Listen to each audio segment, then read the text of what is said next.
So if you have the notes to Spaniletta down pretty well, you got the notes and the rhythm, you're feeling more comfortable, and you want to look for some ways to further refine it, make it sound more expressive and interesting, here's some other things you can think about.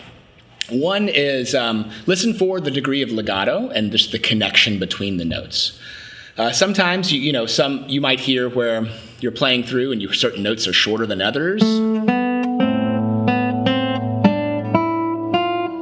So you want to just listen for connecting each one of those as smoothly as you can. So, for example, when you're going between the A to the open B, that's easy to connect because you can just simply play the open B and lift the A after you play the open B. So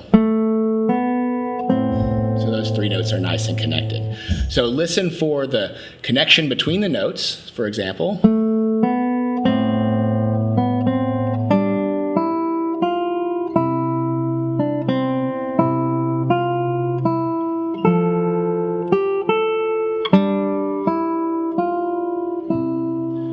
Where each one is legato. No notes that are super short.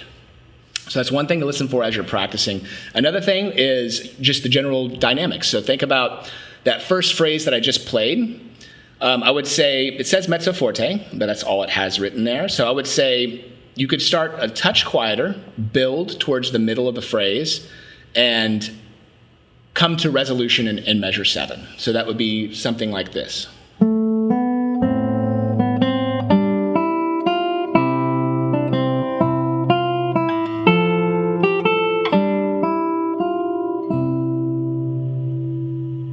And that gives a nice sense of resolution at the end of that phrase. So you could hear that, start a little quieter. I was built to this first C that you hear, and then the peak is perhaps this F and A you hear. But then after that,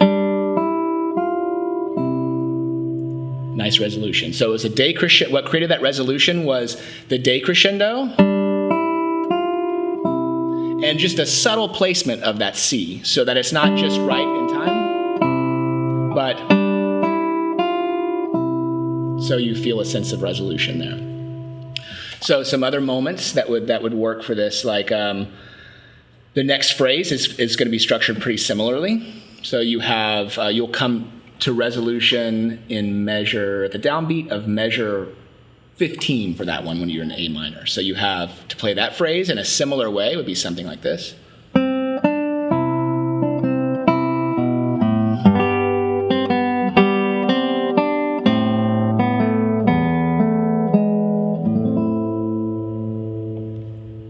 So it's good to take a phrase at a time like that and just kind of conceptualize it as one idea and kind of crescendo through the middle a bit, find where your peak point is, and then come to resolution at the last chord of the phrase.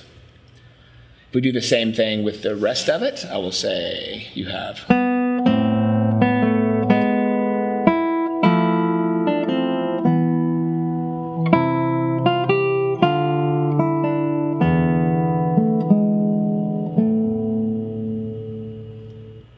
So since that was the final phrase, I took the opportunity to pull back a little bit more and get even quieter at the very end. So I would say starting at around the third from last measure, or the second to last full measure, where you have,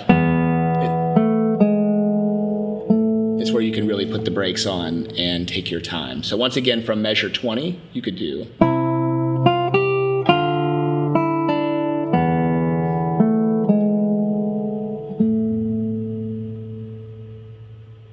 And I also made it a point to have that leading tone, G sharp, extra long, so you really feel it leading you to the final octave A's there.